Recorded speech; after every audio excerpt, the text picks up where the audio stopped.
general nerdery.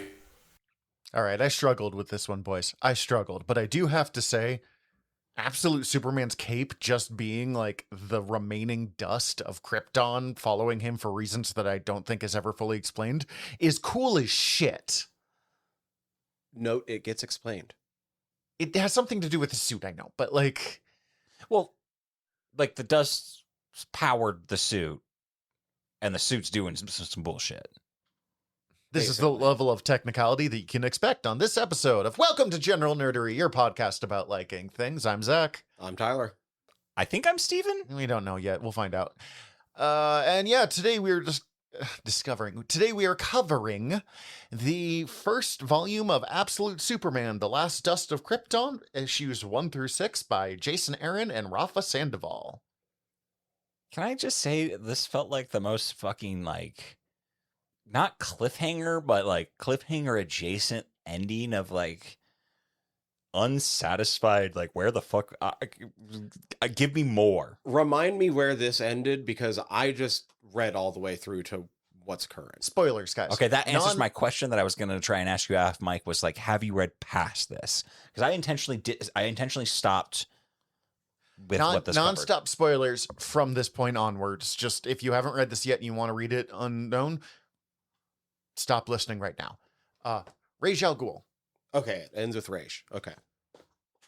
Like the appearance that the man that's running the Lazarus Corporation, shockingly, is Ra's al Ghul. Not gonna lie, first time through, didn't put that together. I also didn't quite think of it. Is there another Lazarus? I mean, Lazarus is something from the Bible. Yes, I know this, but like, is there another one? I imagine like is there another big notable one in like sci-fi? In comics, not really. They're kind of like Lazarus pits. We're not touching that. Like that's. But it's also one of those things that, because it's also just a Bible reference, you can kind of just attach that to any character who can come back from the dead. That might be more what I'm thinking. I want to say there's something in Doctor Who involving Lazarus. So yeah. Yeah, I felt like this was I was unsatisfied with where this volume ended, and I wanted to read more, not because I was enticed to learn more, but because I was like, this is where you fucking leave me. But then I realized this is where we were covering, so I didn't read anymore. Yeah, I've been keeping up with it anyway, so I was only technically like an issue away from being completely caught up. So when I reread this, I just went all the way through and got caught Which makes sense. And I will probably actually do that myself once we're done recording, just because I want to catch up on this. I've done that on Absolute Batman. I think with this book that when I look back, I've kind of told you both this off mic, that when I look back on this 6-issue run after reading more, I will like it more than I do right now. When you showed up, we talked about it for a moment. Mm-hmm. Rereading it, I enjoyed it more than reading it through my first time. Is it still the weakest of the big three? I think so. But I also think that this is the weakest part of the story so far, and the storyline that comes after this is at least more interesting. That's fair. It does move really slow, but it's setting up a lot of things. Like, okay. I mean, kind of two thoughts here. One, Jason Aaron, God love him, he's a very talented comic book writer. I don't think he's as brilliant as, and I've said this several times now, as brilliant as Scott Snyder or Kelly Thompson. Mm-hmm. Most people aren't. Jason Aaron's had an incredibly successful career. I've basically never read anything of his that I didn't like. So like, hell yeah, Jason Aaron, good for you. And then Rafal Sandoval, whose artwork is gorgeous. That needs to be said. It is gorgeous. It is much safer traditional comic book art than either of the artists they've got on the other two, on Absolute Wonder Woman or Absolute Batman. Yes. So in some ways, this felt less like it was pushing boundaries in the same way that like Absolute Batman did. This one felt, for me, it felt like they were trying to, in a way, like they were trying to play it safe. We're trying to feel like they were trying to be like Batman or Superman Red Sun. of like, this is a pre-existing property. We know that it's a non-canon Superman, like weird one-off type thing. Let's try and be like that, is what I was getting vibes like. I don't think that's what they were like actually doing, but that's what's interesting. What reminded me of this. It's funny you say Red Sun, because now that you bring it up, I see where you're getting that, but it reminded me more closely of Gods and Monsters. That's because I've seen Gods and Which Monsters. I've not seen, but I've heard it's very good. And I haven't actually watched It's that kind of or read evil Batman, Superman, and Wonder Woman. Kind of. Yeah. It's anti-hero Big Three. Okay. Where the big thing that the Superman latch on is that version of Superman is, at least biologically, technically Zod's kid. And he was raised by migrant workers.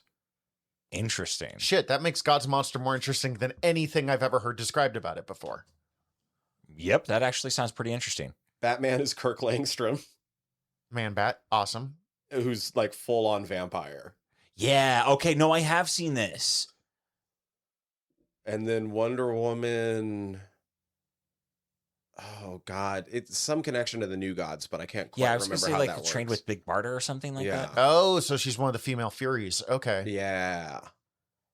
Sweet. Okay, God, now I gotta fucking watch that. Jesus and I Christ. think married to Orion, technically. I think so. I'm remembering this more as you talk about this. I I know definitely Jam have seen this DeMatteis wrote that, which he's great. I'm also mispronouncing his last name. Okay, so here's the thing. I agree with everything of what you're saying on It's Safer, which is weird because it is a bigger departure in most ways of Superman than Absolute Batman was of Batman. Mm-hmm. And like, we've talked a little bit about this.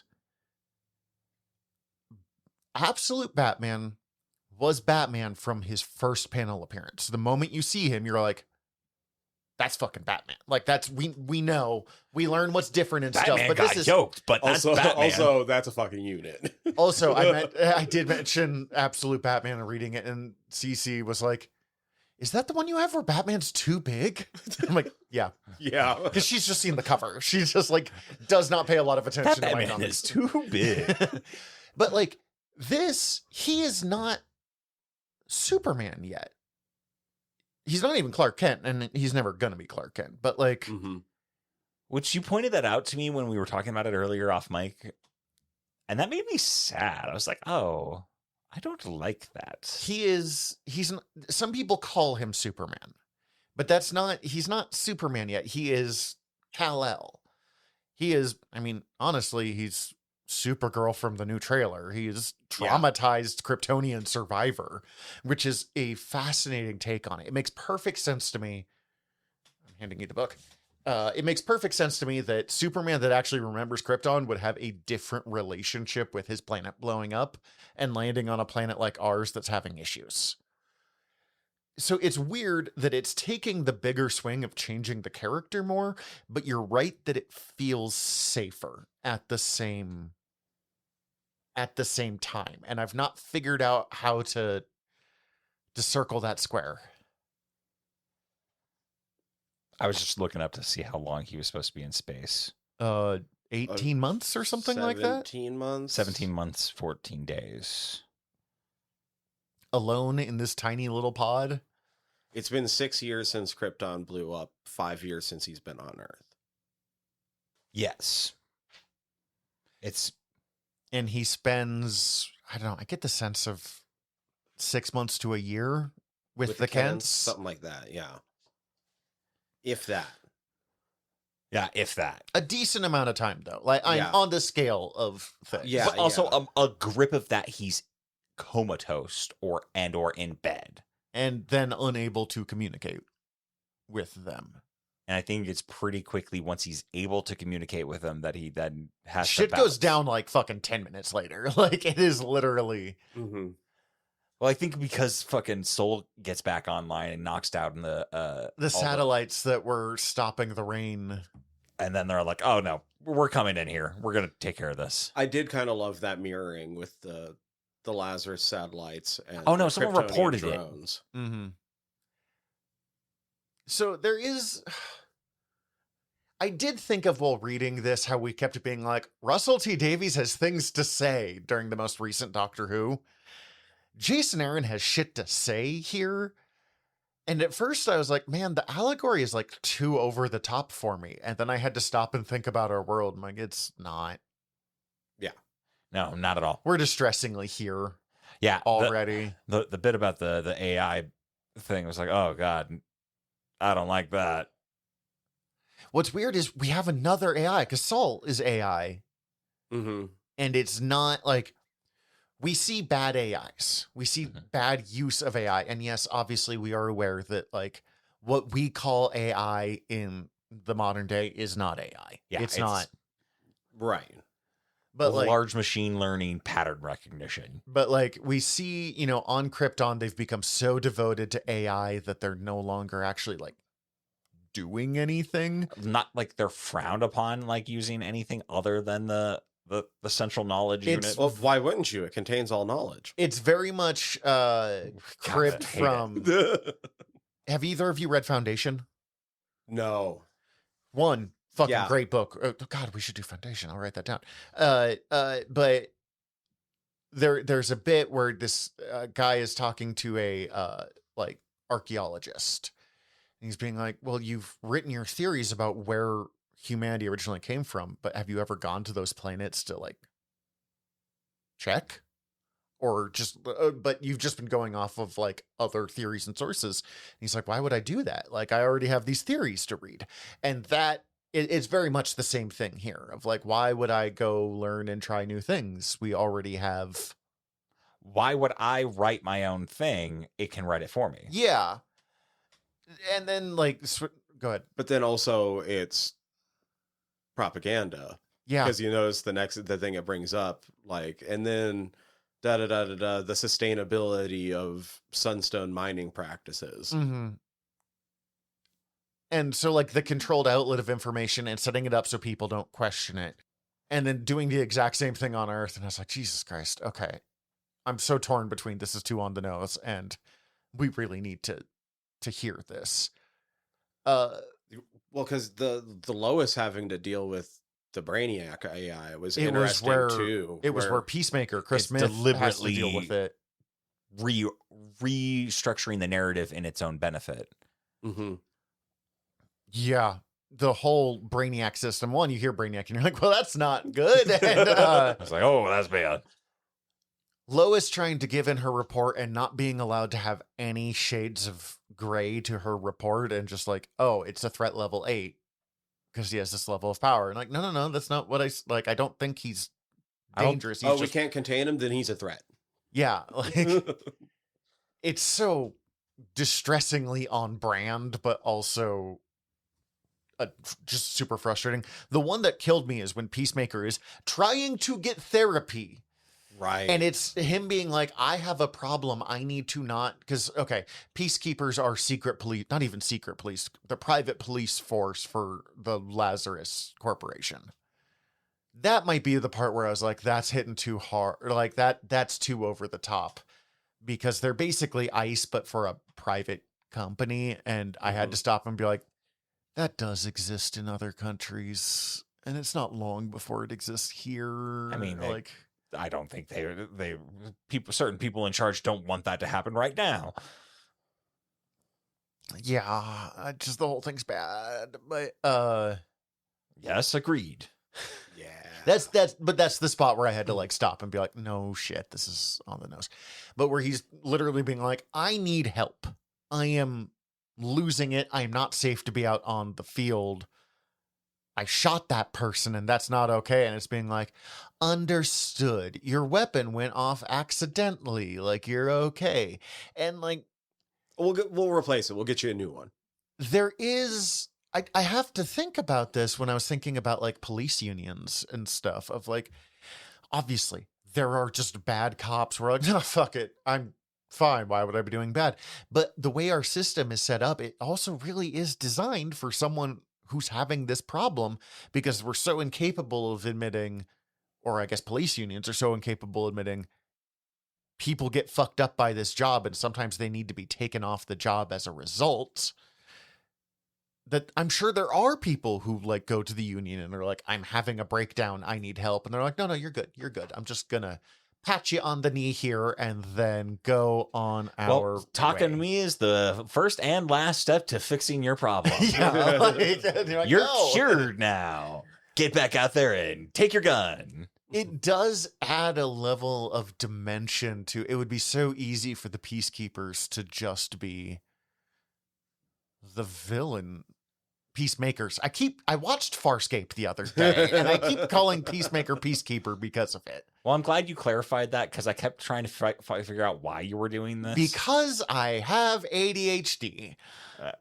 Which understood, same. But I was like, why? Peacemaker. Why is this in my brain? Why is this familiar? Farscape, thank you. There we go. Yep. Okay. But it'd be so easy for the peacemakers, who were basically the peacekeepers from Farscape, Basically. but much more colorful. True. They at least have It's a bright. It's a good modern adaptation of the Peacemaker outfit. But it'd be so easy to make them just like nameless villain army. And they still are to an extent, but we're also do get to see bits and pieces of these are people that are also being manipulated. It's not forgiving what they're doing. I mean, it's kind of what we have with Lois Lane, which I was so ready to hate, of like, Lois Lane's in the army, or in, I guess, the army, because it's Lazarus. Yeah. She's a Peacemaker special agent. And I was like, okay, I get why that happened, because it's Lois following her father's career. Understand that. Fucking hate it, because Lois being a writer is such an important aspect of who she is. But credit to Jason Aaron starting to work that in. Like, no, she actually finds that she's doing this, that, oh, she really loves writing. She really loves when she can, like, add in the level. Mm-hmm. Yeah, I guess, I don't know. What did you think of this, Tyler? I know you said you liked it more. I've kind of been dominating the conversation here. I liked it more this time around, but I still kind of feel like it's setting up a whole bunch of potential that it's not quite fulfilling. And that's even with going past where we're talking about today and enjoying that storyline more than this first one. It still feels like it's setting up a greater potential than what it's hitting. Yeah, it very much feels like it's setting up like for a 48 issue arc type situation of like, okay, we're a Superman comic, we're gonna have the runway. Well, all the Absolute comics are selling like gangbusters, And so they probably do have that 48 issue arc. And I'm not saying they don't, but like, also, like, I wouldn't mind if you treated it like it's a fucking 6-issue mini for the start of it. I'm fascinated by this, because I was talking about this with my buddy David at home, because I did like that Batman was immediately formed, but I also had issues with, we talked about it when we did Batman, how quickly they were like moving the plot forward on certain points, like all of them finding out he's Batman immediate, like within the first 5 I do think issues. that was a bad choice personally, but and again, I've not read further, so maybe it'll change, but like, and I was like, that one's too fast. Modern comic books go too fast, but then this one's taking its time, and I'm like, this one's too slow. And that's the thing. I don't know if I know what a version of this comic that I feel like would be meeting its potential even looks like. I don't know if it's capable. It's also like of being done by anyone. It's going to entirely depend on if it sticks the landing. But also, this company is owned by Warner Brothers. Like, this is a Superman that's owned by DC, that's owned by Warner Brothers, that's going to be fucking owned by either Netflix or Paramount soon. Like, are they going to be allowed to go as... No. Yeah, as balls to the wall as this thing is trying to set itself up? That's why it's hard to do revolutionary art in this day and age. Like... But I don't know. There's things about it I fucking dig Soul a bunch. Soul's super interesting. And like I was trying to rack my brain, like, is there a parallel to general Superman lore? No. No, do you know what Soul is? What is Soul? The name of our star. Okay, yes, but also it's the Kryptonian equivalent. I mean, this isn't quite correct because you do find out more of the origins later on and like how everything was built and shit. But Spoiler like, free. Not spoiler free. but it's the sort of thing where like I see Soul as a way of looking at Superman through a more modern lens, in the fact that Soul is effectively the Kryptonian equivalent of having a smartphone on you at all times. Interesting. Like, we have crazy, like, I can browse the internet, look up all sorts of different shit on something in my hand. So why don't Kryptonians have that technology when Kryptonians have interstellar technology? Or when they have the technology to do all this other shit?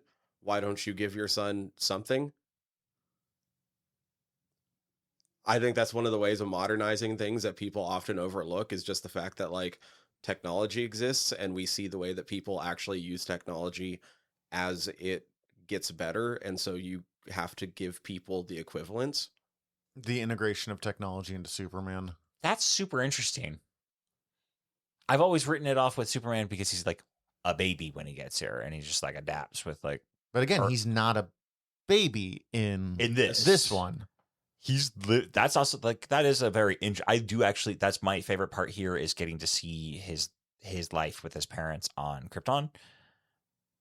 I don't think it works as well as the concept of him getting to have the life with the Kents for me, but I do like that. That's an interesting take for me, and getting to see both of them having potential to be in that science class hierarchy, but forsaking that for their personal values. Yeah, things that I like for both Absolute Batman and Superman is taking the, I guess, privilege away from them. And I'm assuming Wonder Woman from what little I've put together, but I don't fully understand how yet because I've not read that yet.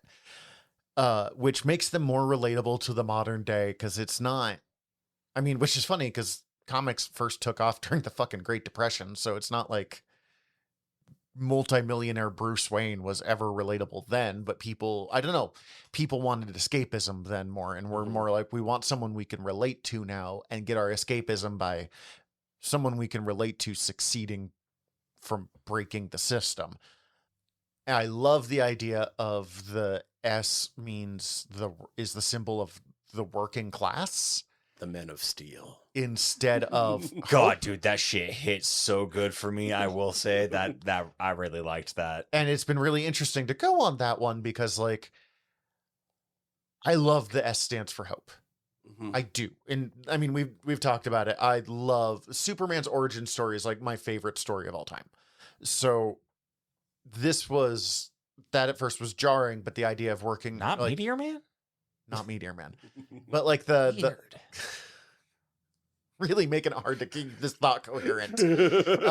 But like maintaining the class consciousness as hope, I really dig. But also Superman without Clark Kent, I have a really hard time with, because it brings in a streak of nihilism that I am not used to in Superman. And I love the idea of hope and optimism in Superman. And so I'm having, like, I was texting you guys when I was having the problem of that moment for me, where I was like, this book might not be optimistic enough for me. But also, one, the Absolute Universe is a universe where Darkseid is God. Mm-hmm. So, like, evil kind of wins. Like, it's not, the Crime Syndicate or 3 shit, but, like, it's not sunshine and flowers ever. So it makes sense that this would be a darker one. And also, like, the bit where I started to get it is where Lois Lane is interviewing the various people that Kal-El has saved. It's one of my little favorite bits of the comic. It's one of my favorite bits out of Absolute Batman or Superman so far. It's one of my favorite Absolute bits yet. But they're all praying for the hope of when Superman's rage is unleashed, which I had to sit with for a while, of like, Superman is traditionally hope through optimism, but this is a hope through anger, which is a fucking Terry Pratchett thing. I mean, it's not just, but like, that's, there's this line in one of them talking about Commander Vimes where he's like, Vimes is a man that has the energy of wanting to go yell at the gods that they did it all wrong, kind of thing. Like, using your deep anger of like, the world could be better and it's not, so I'm pissed off, but I'm going to use that being pissed off to try and make the world better, as opposed to giving in to the nihilism of, I'm pissed off, so fuck it. Which is kind of Lex Luthor's, like, I mean, we haven't seen Lex in this, but like Lex's route of things. Minor spoiler, I also haven't seen a version of Lex yet. They've been purposely holding that one off. I think that's a wise decision. It feels like they also are doing that with Joker and the Batman, and that like they're almost 2 years in and Joker's finally actually being used. Yeah. I wouldn't have used him for longer, but Scott Snyder does what Scott Snyder wants to do. Like, yeah. Although Wonder Woman doesn't feel like she has that. No, Wonder Woman, from what I've seen, has been like, does Cheetah just not show up? I have seen Barbara in there, so yes, she is there. I don't know if she's Cheetah yet, but no. Does Ares not show up? We'll talk about this not far from now. We have Wonder Woman planned. Oh, cool. Sweet. That was all I had, by the way. I wasn't going to list it. I got nothing The Blue else. Snowman. Yeah, No I Blue do. Snowman. I do remember that. I really hope they Not bring yet. Blue Snowman. Okay. So we talked about it last time with Absolute Batman. I keep saying last time. That was like 3 episodes ago. The last time we did an absolute. Yes. Yeah. Mm-hmm. We were talking about like Batman without money. This is Superman without Clark Kent. As people less Oh, that's how you... I was literally trying to figure out what the succinct way of describing this is. This is Superman without Clark Kent. That is it. I've been describing it to people as workers' rights Superman. Also And that accurate. sold it better for me, and I like that more than Superman without Clark Kent. But that is also the succinct, easier way to say it. That is a better selling point. Mine is a better descriptor of who Superman is in this. Yes. No wonder I don't love this as much. Even though it's workers' rights Superman. And that's why Proletariat Superman. Proletariat Superman, as long as he's Clark Kent. But I was going to say, like, obviously Steven's not loving it. How do you feel as someone not as attached to Superman, Clark Kent, yada, yada, yada? How does it work for you? It still feels weird. Like, I didn't feel honestly, I didn't even put together that he doesn't, like, I hadn't specifically thought about the fact that he doesn't have a Clark side until you guys brought it up. Mm-hmm. I mean, it was something that's there and is like in the background, but it wasn't something I had coalesced actively thought about. Yeah. Mm-hmm. Sometimes I wonder if we should discuss the show before we start recording, but we always end up just having the whole conversation and then being like, well, fuck, I don't know what to talk about. Right. Like, we've learned we have to record it all or else we'll miss something. Because when we talk about shit, we then think we got it out and then we don't bring it up on the podcast later. We're not good at taking notes. That's why we record it and not talk about it. Sorry, listener. Now you've seen the sausage get made. But it is also, like, from the get-go, it is very much a young, he's barely Superman. yeah, I argue he's not Superman at all yet. And I'm very much going into this as, like, it's him discovering what that's all going to be. And I think there's a chance. I'm not sure if the way the Absolute Universe is set up will allow there to be a chance, but if this was just going to be the ongoing for the next 10 years, there's a way where he still lands at becoming Clark Kent, I think. Mm-hmm. Interesting. And I could see him coming up with a human identity of Clark at some point. Like it seems like he's trying to go track down Martha at some point here. Mm-hmm. And I'm so curious about that. There is a moment in most Superman movies or most like Superman major media pieces, Superman origin stories, where he truly becomes Superman in the Superman movie, which honestly, the more time I spend with that, the original Superman movie, I don't like that movie. I think that movie has actually overall hurt Superman than helped him over the years. As well as also really fucking fucked up the people's idea of time travel. Yeah. My problem is they think Superman is perfect and boring from that movie, and I think that just movie is boring. Oh, And it's just people will Christopher set me Reeves. on fire for this. Christopher Reeve's a great actor. He does a good Superman. It's not his It's just a fault. bit boring. So far off. But like in that movie where Superman catches the airplane and he really kind of becomes Superman, there's a moment in Birthright, which is my favorite of the Superman origin stories, where he's been Superman for a while, but the moment that he really, in my mind, becomes Superman, like really solidifies as Superman, is when Metropolis goes from like fearing him to being like, no, he's one of us. Mm-hmm. Yada, yada, yada.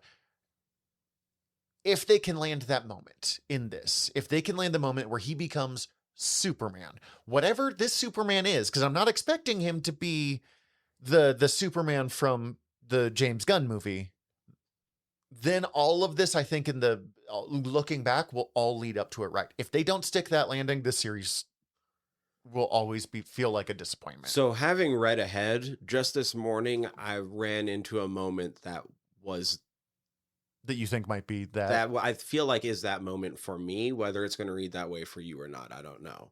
And it's not even a moment involving him. It's actually a scene with Lois and Jimmy, but you see the way his impact has affected people. surprising probably no one who knows me. Once again, Lois Lane is one of the best parts of this. I love Lois Lane in like every iterate. No, I do not like every Jimmy in iteration. this. Jimmy's pretty fucking dope. We didn't talk about Jimmy yet. And he's right. His helmet is fucking sick. That is pretty fucking sick. Superman's cast is incredibly important, and we don't give them enough credit. Both Lois and Jimmy. Also, I fucking love that they picked the Omega Men for this, because that's such a like weird deep cut group to bring into your absolute universe. I'm actually unfamiliar with the Omega Men. They're basically the Guardians of the Galaxy. The Omega Men is a space kind of superhero team that is where Lobo first appeared Oh, cool. as being forced to work for the Omega Men. Oh, cool. I hope we get fucking absolute Lobo. Probably. That would be terrifying. Yeah, this is a world where we're going to get a lot of... I don't know. I don't know if it'll work. So Lobo's an interesting character because Lobo was created to be a pastiche of the like 80s super strong men, like Arnold characters in movies, super cops, I guess. And then he became too popular and people missed that he was satire. And then people tried to make satire of Lobo, and it was just Lobo. We were too deep at that point. Yeah. It was also Rob Liefeld, so Lobo he definitely all the did way not down. understand a satire, but Far too deep for that. but like it's one of those things where the satire is so good that you don't recognize the satire or the critique. Mm-hmm. And similar to like people read Dune and think that Paul is the straightforward hero, and you're like, no. Like, This is why you read Messiah, and he points out how many genocides have been done in he's his like, I name. am a bad person. Zoinks. Dune Messiah is basically, here is we're going to have a couple speeches about what happened in the first book for people who did not understand the subtext. Let's really recontextualize some things to make it a little more obvious, but also the story of Dune is like, everything's going to go bad. Let's see how much damage mitigation I can do while not destroying everything. The more you tell me about Dune, the more it just sounds fucked up. Yes. But amazing. So good. Oh my God. But absolute Superman, don't think there's going to be a lot of damage mitigation actually there is now that I'm saying it, but like once the time comes, Because for the most part, he's trying not to fight people. He's trying not to hurt people. And the one time he does, he eventually is like, I need to not do this. My rage. If I meet Christopher Smith, the peacemaker, Yeah. I'll kill him. So I need my to rage not will meet be- him right So now. I need to not meet him. Yeah, can't let that dog off that chain. Which is interesting. I wonder how he would react if he ever saw Peacemaker's attempt at therapy of like, please help me.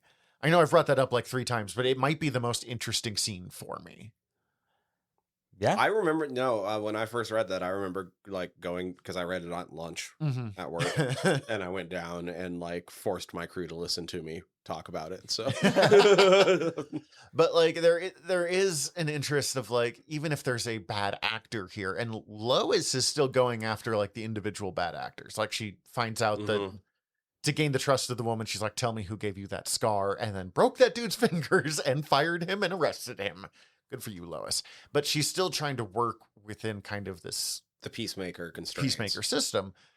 And it's the eternal argument of like, do you work with the system that you have to make things better, or do you make a new system? And the answer is sometimes both. And we kind of see the limitations of both with both of these characters here. But like Clark's Cal, again, not Clark, seems much more dedicated to like, I don't know, he's not even at break the system yet. But I feel like it's building towards. There's a lot building right now. I also do not trust the Omega Men at all, other than Jimmy. Like, what is the name of the Omega? I'm excited for when you find out who Alpha Primaris is. Alpha is Jimmy. Oh, because yeah. he's a baby. Or Omega or whatever. Yeah, okay. I had that. He's an backwards. alpha Yeah. of the Omega Men. I was looking at Primaris and trying to figure out if They I even knew. show her face at one point, and that is not a clue. My guess is Cat. Cat Grant. Cat Grant. Cat Grant, Lena Luthor. I'm not actually expecting you to answer this. I'm just going through names. Cat Grant, Lena Luthor, Supergirl, Lana Lang, Livewire. Lana Lang would be funny. I'm like not looking at Tyler because I don't want him to actually tell. I want to tell you guys, but I want you guys to experience it yourselves too. I'm so And tired. I'm gonna read through the rest of it pretty quickly. I really want to tell you though. If you want to tell me, you can tell me. Earplugs. Talia. Of course it fucking is. Okay. I was never going to guess that, but that makes sense. Yeah. All right, moving on. And I missed it completely. And then you hit your microphone. Oh well, I got that. Yeah, it's fine. I don't edit it. What do I give a shit? Boom, boom. Just doing my beatboxing. Watch both of you cringe. Let me just blow into the microphone. Yeah. So No, makes perfect sense. Also explains her entire behavior. Barbara Gordon. That'd be incredible. Is Crypto dead? Wait, Barbara, we've already met Barbara. That'd be fucking wild. Clone of Barbara Gordon. clone of Barbara there's Gordon been 2. weirder things. No confirmation on that, honestly. I mean, I did actually kind of. Okay, so probably, but Okay. no confirmation. It did vaguely leave it open enough that like, okay, they're all dead, but like, If they- you survived, Clark. If they wanted to Cal. bring in other people who survived that crash, it would be doable. Absolutely doable. Especially because they were like, oh, these people we're saving, these people from down the street, our cousins. Mm-hmm. Yeah, I thought of that as like, okay, so this might be a setup for like a Supergirl if they want to do that. And like they could easily bring Krypto back if they want to. Also, this little kid. From what I've read so far, I don't know if you've read more, and like they straight up just like, well, here's Krypto, and then they break his neck. I'm flipping through and Which would be looking at the weird. survivors. It'd be super possible for that person. Like, I see a couple people that could be Supergirl. Just Right. in this. Also, God, I hope, like, I know the tragedy of Krypton is so many people are dead. But, like, Krypto's a good boy. And he's a good boy in this. Yeah. Like, I also kind of like I the just idea need that Krypto like, to be okay. maybe his parents survive. I think that'd be super interesting too. And I think it's totally doable. I think it's totally doable from what we've read here. Like anybody from that got on that ship could theoretically still show up. They did in the mainstream Superman universe a storyline where it turns out that Jor-El had actually survived and was manipulating things behind the scenes. And you can tell how bad it was because they really quickly stopped talking about it. Oh. I think it's possible. I don't want to see it happen just because this is the absolute universe. You know that it would just lead to even more bad stuff. Yeah, good point. I'm hoping for hopeful things, which that's not this is not that. This is not the universe for that. No. I do still think we will get a version of hope in this. But as I said, Yeah. I think it's the hope of Retribution. utilizing anger. I don't even think it's about... I think you're closer on the retribution. I don't know. Like, I'm not saying revenge is even always bad, but I just don't know if it'll be so much revenge as justice, which sounds fucking hokey, but like there is a difference, and I don't mean justice like the law, but Mhm. like, I don't know. Unfortunately, as an agnostic who believes that sometimes the law must be broken for the sake of good, defining my basis of morality can sometimes be difficult. And I'm just thinking about Judge Dredd. Law. I am the law. I mean, the Peacemaker uniforms are a little Judge Dreddy here, so like, It's true. Really is. To characterize this universe as completely grimdark, I don't think is quite right either. It just is Darkseid is God universe. So on the whole, you generally don't. it has Hopeful a, things are going to come with that monkey paw. That Yeah. finger is going to curl. you know, as pointed He's out, there's not that gonna, creative. It's still basically the same universe, just darker. if you ever read original New Gods, it'd be fascinating to do an episode on that one someday, because Darkseid is not at all what we think of him today as the like Darkseid isn't. dark thank you, the dark ultimate extension of evil with the eternal plans, and so giant and so unbeatable. He is a conniving, manipulative, cowardly bastard in that one. He's still like one of the most powerful New Gods, but he is not like, you know, quiet eternal evil as much as everything I just said. Also, I was just flipping through this book, and I just now noticed that on one of the tanks in one of the scenes is Lazarus means peace. How's my driving?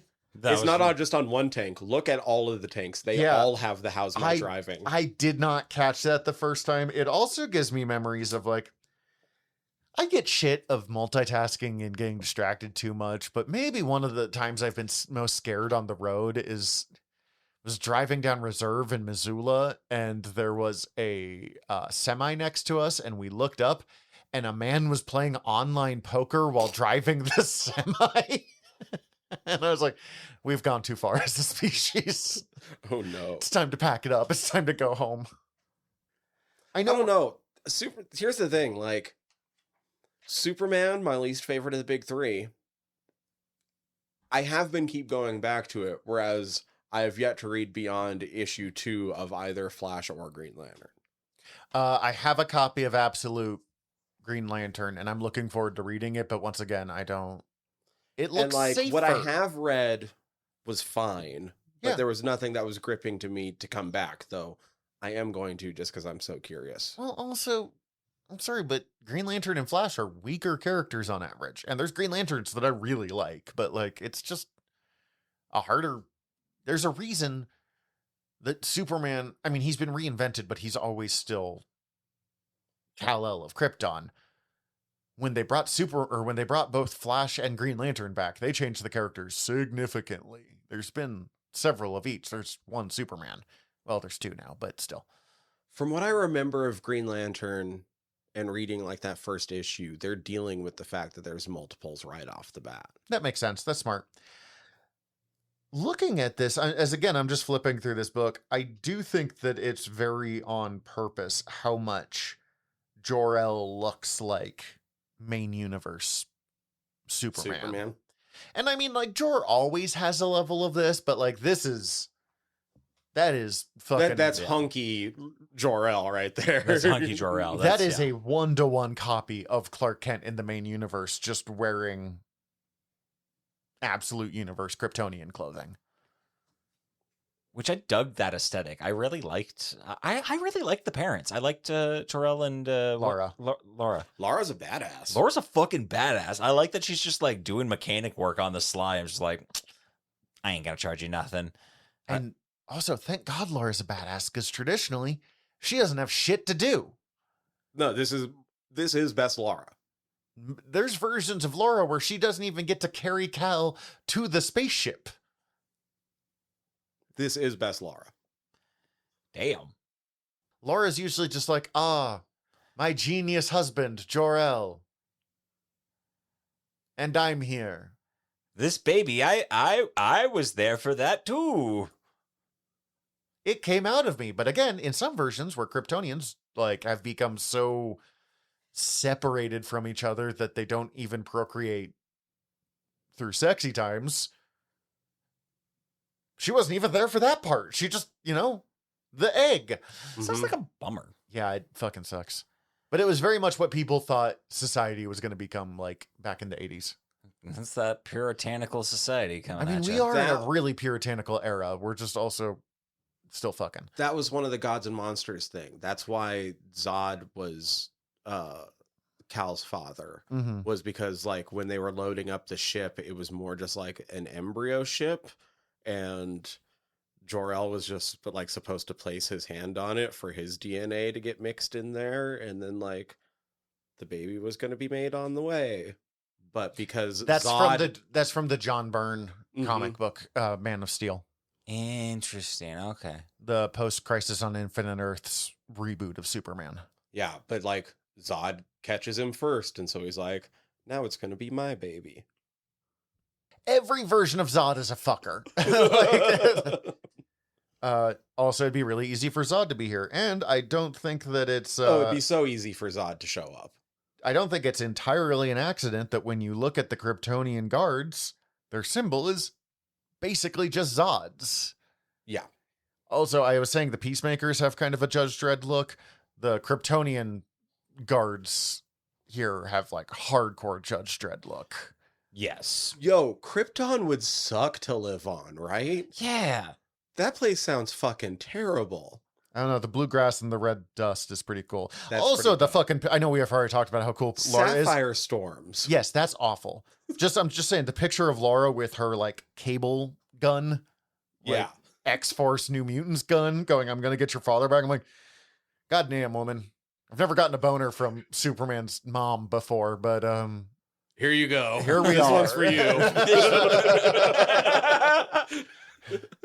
God, we're classy. Okay. What a fucking... She's a fucking badass, though. And fucking Krypton sounds like a nightmare. And we're not objectifying her for her body, even though that's a good part of her. We're objectifying her for her gun. For her spirit. I almost said spunk, but that was going to be bad. No, it's my spunk. I want to leave this room now. Oh, man. Yeah, no. Fuck Krypton. The setup of the... I don't know, we've talked about it. But the show Krypton, actually, worth it. Weirdly, like, baller from everything I've heard. Really good. Really pretty bummed it didn't get a third season. Yeah, I heard it was great. I had something and then I lost it before we talked about this, though. Objectifying her, big gun, Krypton.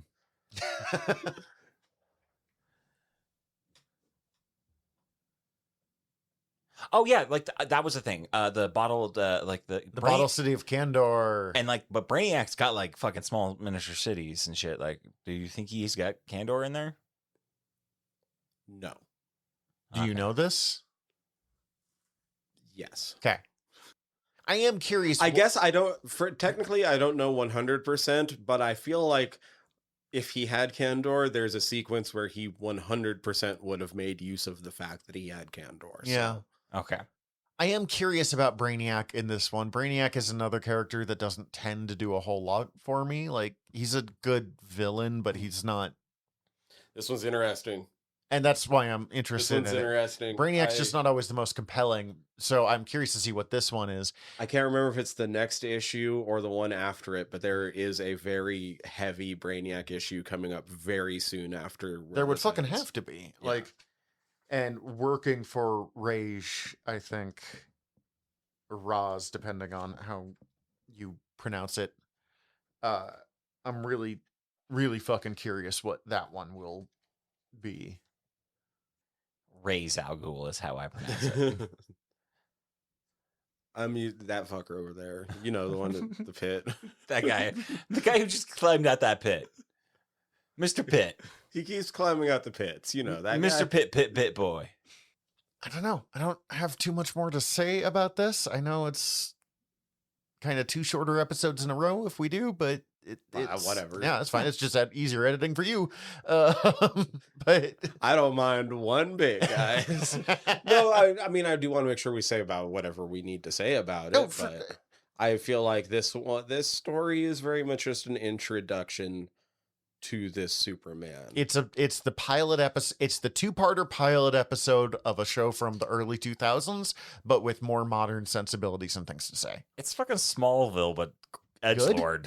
Edgelord Smallville.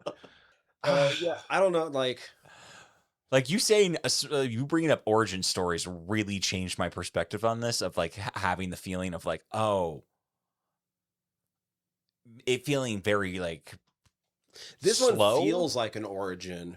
Technically, like Absolute Batman did include the origin story, but it was, as I said, he paced was out in a much different way. Yeah, he was already Batman, and we got to go back and see some stuff, as opposed to this, which is just we're living in the moment of the origin. Yeah, there's no flash. I mean, there is flashback, but to Krypton, not like to him becoming Superman. I guess, I don't know. I was trying to put this together earlier in my head, like the difference between a story with a message versus a message or something to say that has a story attached to it. And I don't mean like people being like, people are stuffing politics in modern media or whatever, but like Batman is a story that has some things to say. This one feels like, to me at least, the message, the warnings about AI, the warnings about police brutality and corporatocracies is almost more important to the writer than the Superman story he's telling.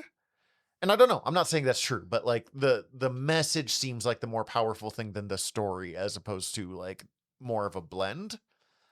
I think that's maybe where it's feeling kind of weak, is that both of those things haven't really complemented each other a lot yet. They're kind of both just sort of sitting in their own lanes. Yeah, I feel a like good way of putting it. I think that great point.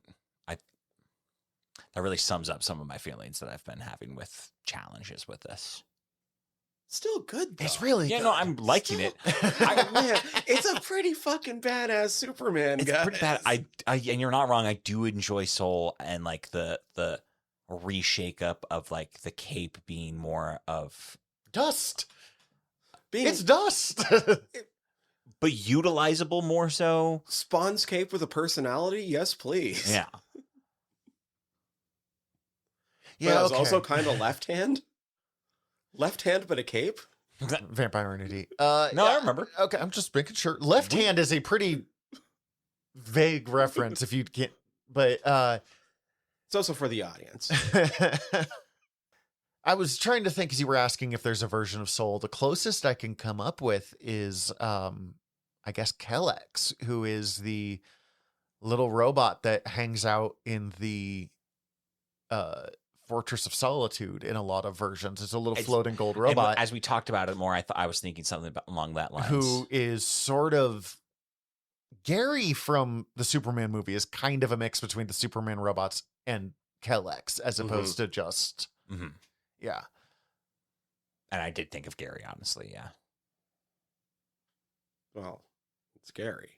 I like Gary more. I'm sorry, but So far, yes, I will say Gary's better than Soul. if Soul had Gary's personality, it would be perfect.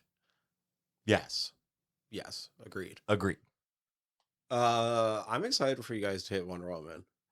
Yeah, I'm excited to get in that. I'll probably I'll catch up on all of Superman before I get into Wonder Woman, and I'll just leave that until we record, but Which is, again, coming up pretty soon. Don't know exactly when. Don't know exactly what we're doing next yet.